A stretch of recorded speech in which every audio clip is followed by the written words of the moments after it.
भगवान श्री कृष्ण में 16 कला थी, 16 कला। अब भूमि देवी साक्षात वो भूमि देवी है। कौन? गौ माता के रूप में। और बैल कौन है? धर्म है। तो धर्म के कितने चरण होते हैं? 4, सत्य, सोच, दया और तप। तो कितने पैर टूट गए? 3, जिसको कहते हैं सोच मतलब पवित्रता, दया मतलब रहम दिल और तप मतलब तपस्या। 3 पैर टूटे थे, 1 पैर बचा था सत्य, उस पर वो खड़ा था। इतने में परीक्षित महाराज जी ने क्या देखा कि एक काला कलूटा, राजा तो कहीं से लग नहीं रहा था, पर वेशभूषा उसने राजा की धारण कर रखी थी, उसके हाथ में डंडा था। उसने रखकर मारी लात किसको? गाय को, और डंडा मारा बैल को। परीक्षित महाराज जी को बड़ा बुरा लगा कि मेरे राज्य में मेरी जनता को दुख देने वाला ये कौन है? तो परीक्षित महाराज जी सामने आ गए। परीक्षित महाराज जी ने कहा, हे ऋषभ, हे बैल, आप कौन हो? आप कोई देवता तो नहीं जो मेरी परीक्षा लेने के लिए आ गए? कौन हो? और ये दुष्ट आपको क्यों कष्ट दे रहा है? बैल ने कहा, महाराज, जब जन्म होता है उस समय कर्मों के अनुसार पाप पुण्य भोगना पड़ता है। तो सब कर्मों का खेल है, मैं अपना दुख किससे कहूं? और कभी अच्छा ग्रह आकर बैठ जाए तो मंगल होने लगता है, क्रूर ग्रह आकर बैठ जाए तो अमंगल होने लगता है। तो महाराज ग्रहों का खेल है, तभी मैं पीड़ित हूं। परीक्षित जी समझ गए, पापी का पाप बकन करने से उसका पाप हमारे सर लग जाता है। तो साक्षात कौन है? ये धर्म है। और जो गौ माता है वो साक्षात पृथ्वी है। तो परीक्षित महाराज जी ने कहा, हे काले कलूटे, तू कौन है? अब ये मुस्कुराए, बोले, महाराज आपने हमें नहीं पहचाना, मेरा नाम कलयुग है। कलयुग है? बोले, निकल मेरे राज्य से बाहर। अरे उस समय कलयुग ने कहा, महाराज जहां तक सूर्य का प्रकाश जाता है वहां तक तुम्हारा राज्य में कहाँ जाऊं? बोले, ऐसे नहीं जाएगा तो दूसरे तरीके से भेजना पड़ेगा।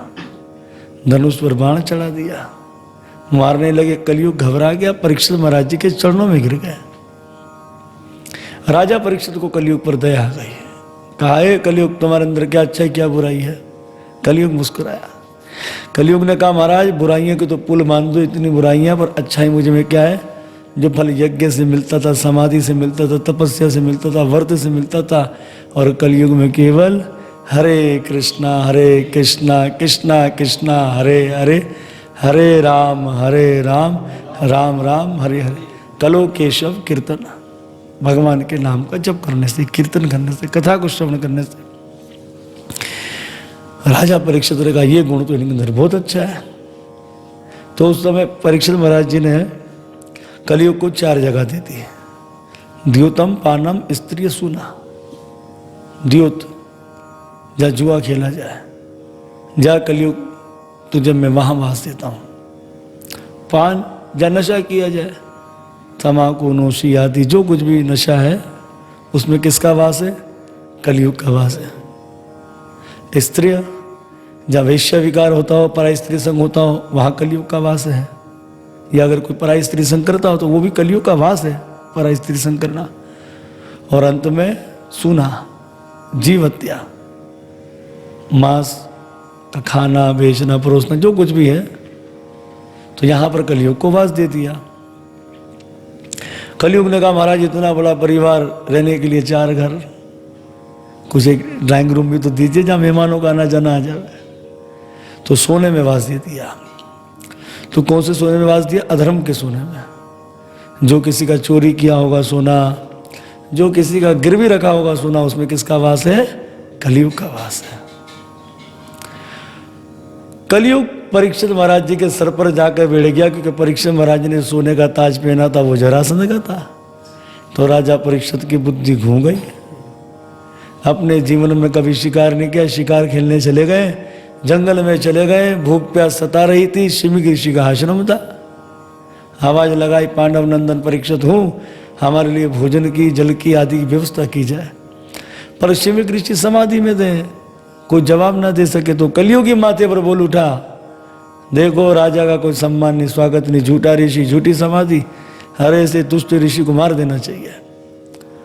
अब परीक्षित महाराज जी की जब बुद्धि घूमी तो मारने की तैयारी कर ही रहते हैं, धनुष पे बाण चला दिया था।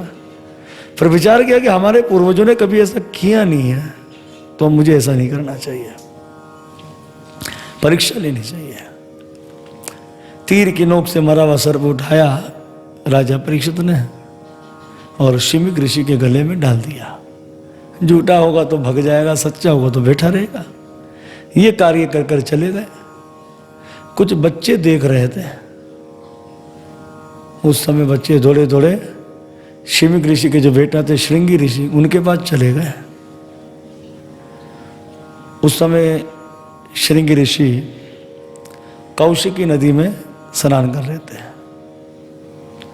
बच्चों ने कहा, छोटी उम्र का ऋषि था, बच्चा था, आंखें लाल हो गई क्रोध से। कौशिकी नदी के जल में आचमन कर जल अंजलि में लेकर कहने लगा कि जिस दुष्ट राजा परीक्षित ने मेरे पिता के गले में मरा हुआ सर्प डाला, 7 दिन में तक्षनाग काटने से अकाल मृत्यु को प्राप्त हो जाए। श्राप दिया और बस घर पर आ गया। उस समय अपने पिता के सामने रोने लगा तो शिमिक ऋषि की समाधि खुल गई, मरा हुआ सर्प गले से हटाकर रख दिया। बेटा क्यों रोते हो? बोले पिताजी, परीक्षित ने आपके गले में मरा हुआ सर्प डाला। बोले बेटा तुमने उनके चरणों में कुछ अपराध तो नहीं किया? बोले पिताजी अपराध तो उसने आपके चरणों में किया है, मैंने तो उसको दंड दे दिया। अरे बेटा क्या दंड दे दिया? बोले मैंने उससे ये दंड दिया कि 7 दिन में तक्षनाग काटने से अकाल मृत्यु हो। उस समय शिविक ऋषि, हे प्रभु, हे जगतनाथ, ये क्या हो गया? इसलिए कहते कि कम उम्र वाले को ज्यादा ज्ञान नहीं देना चाहिए, फिर वो आपके सर पर ही चढ़ जाएगा। तो हुआ ये कि भगवान से प्रार्थना करी और शिमिक ऋषि ने अपने शिष्य को कहा कि जाओ परीक्षित को कहो कि अपना परलोक बना ले। शिमिक ऋषि महाराज जी के शिष्य हैं, तो वहाँ परीक्षित महाराज क्योंकि घर पहुंचकर स्नान आदि किया था, भोजन आदि पा लिया था और जो है सोने का मुकुट तो उतार ही दिया था उन्होंने। तो वो भी क्योंकि रात्रि हो गई थी, वो सोने के लिए चले गए थे अपने विश्राम भवन में। तो दिन चर्चा पर विचार कर रहे थे। तो दिन चर्चा पर हमको विचार करना चाहिए। अक्सर मैं अपनी कथाओं में कहता हूँ, क्या दिन चर्चा पर विचार होना चाहिए कि साहब हमने कुछ अपराध तो नहीं कर दिया किसी के चरणों में? अगर कुछ याद नहीं आए तो सोते समय क्या कहना चाहिए कि प्रभु हमसे जान अनजान में कुछ अपराध हो गया तो क्षमा करना, अब हम विश्राम कर रहेंगे, ताकि शरीर है उठे ना कुछ हो जाए तो वो पाप साथ नहीं जाता। तो दिन चर्चा पर परीक्षित महाराज जी भी विचार कर रहे थे, अरे बुद्धि में आ गया, मैंने तो ऋषि के चरणों में अपराध कर दिया, मरा हुआ सर्प डाल दिया। उस समय कोसने लगे अपने आप को। और वहाँ जो है वो शिमिक ऋषि के शिष्य भी आ गए। पहरेदारों ने इनको जाने नहीं दिया, बोले भाई महाराज तो सोने चले गए। उस समय ऋषि ने कहा महाराज को बोलो सोने का समय नहीं है, अब तो जागने का समय है। कह दे आप शिमिक ऋषि के शिष्य हैं। राजा ने सुना, दौड़े दौड़े आए, ऋषि के चरणों में नमन किया। उस समय ऋषि ने कहा देखो आप जब गुरुकुल में आए थे आश्रम में तो गुरुदेव समाधि में थे, आपकी सेवा कुछ नहीं कर सके, उसके लिए क्षमा याचना की है। और जो आपने महाराज जी के गले में मरा हुआ सर्प डाल दिया है, वो जानते हैं आपके माथे पर किसका वास्ता? कलियुग का वास्ता। वो जानते हैं, उन्होंने कुछ बुरा नहीं माना, पर उनके जो बेटा है श्रृंगी ऋषि, उन्होंने आपको श्राप दे दिया कि 7 दिन में तक्षनाग काटने से मृत्यु हो जाएगी। राजा रोने लगे, कोसने लगे अपने आप को। इसलिए नहीं रो रहे हैं कि मुझे 7 दिन में मृत्यु का श्राप दे दिया, राजा इसलिए रो रहे हैं कि मुझ जैसे पापी को 7 दिन क्यों दिए, मुझे तो तुरंत मृत्यु का श्राप दे देना चाहिए था। उस समय ऋषि ने कहा कि राजन तेरा कल्याण हो। गुरुदेव ने आशीर्वाद दिया और कहा कि अपना परलोक बना लो। तो राजा परीक्षित ने ब्राह्मणों को दान पुण्य आदि कर दिया। एक धोती पहनी, एक चादर ओढ़ा, जन्मेजय को राजगद्दी पर बिठाया और श्री परीक्षित महाराज जी गंगा जी के शुक्र ताल की ओर चले गए। अब महाराज जब गंगा जी के शुक्र ताल पर पहुंचे तो बात जंगल की आग की तरह सब जगह फैल गई कि परीक्षित महाराज जी को एक ऋषि ने श्राप दिया है और राजकाज छोड़कर परीक्षित महाराज जी गंगा जी के शुक्र ताल पर आ गए हैं। तो उस समय सारे ऋषि परीक्षित का दर्शन करने आ रहे हैं। अत्रि ऋषि, चयावना, अरिष्टनेमि, भृगु, विशिष्ट, पराशर, विश्वामित्र, अंगिरा, परशुराम, मेधादिति, देवल, भरद्वाज, गौतम, पिपलाद, मैत्रेय, द्वैपायन, नारद आदि ये सब ऋषियाँ हैं। तो परीक्षित महाराज जी ने सब ऋषियों के चरणों में नमन किया। राजा परीक्षित ने कहा, भगवान आप में से अगर किसी ऋषि का नाम सुन लिया जाए तो अहोभाग्य है, दर्शन हो जाए अहोभाग्य, पूजन हो जाए अहोभाग्य, प्रवचन सुन ले अहोभाग्य। मैंने तो पाप किया, ऋषि के चरणों में अपराध किया और आप सब वैष्णवों का दर्शन।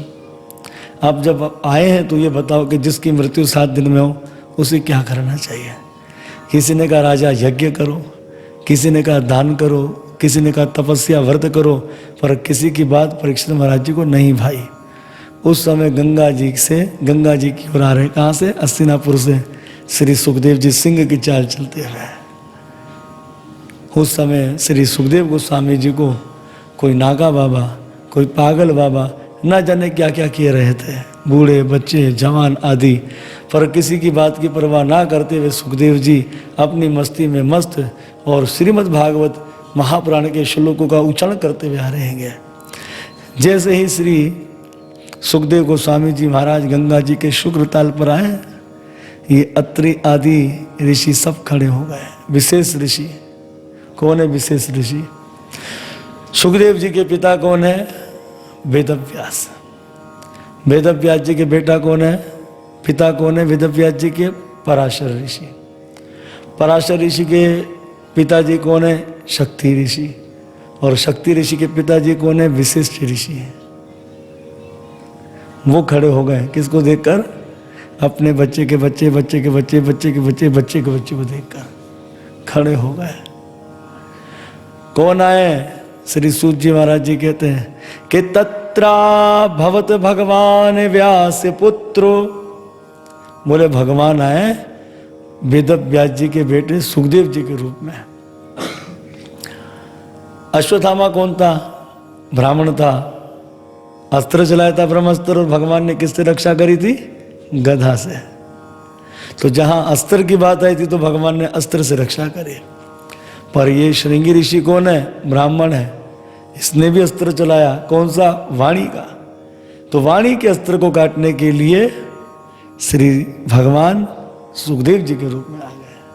तो कौन आए? बोले भगवान आए हैं। उस वक्त जब सब ऋषि खड़े हो गए तो परीक्षित महाराज जी भी खड़े हो गए। अब जब परीक्षित महाराज जी पूजन करने लगे तो जितने उनको आए थे, नागा बाबा, पागल बाबा कह रहे थे, सब वहाँ से पलायन कर गए। क्यों पलायन कर गए सब लोग? अगर सम्राट ने हमको देख लिया साहब तो हमें तो दंड दे देंगे। सब चल दिए वहाँ से।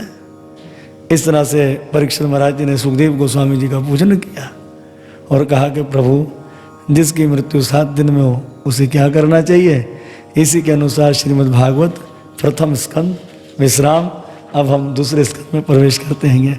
हरे कृष्णा कृष्णा कृष्णा हरे हरे, राम राम हरे।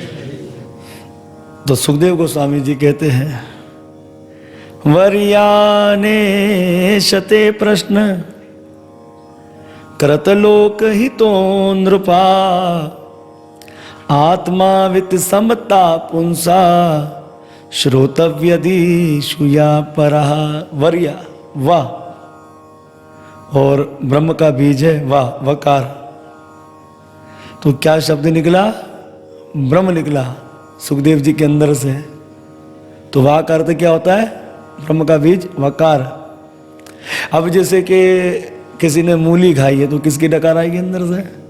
मूली की। लहसुन प्याज खाओगे तो उसी की डकार आने वाली। तो जो भीतर है वही आएगा। इसलिए सुखदेव गोस्वामी जी के भीतर क्या भरा पड़ा है? ब्रह्मानंद भरा पड़ा है। तो क्या आया, वह वरिया नेशते प्रश्न कृतलोक हितों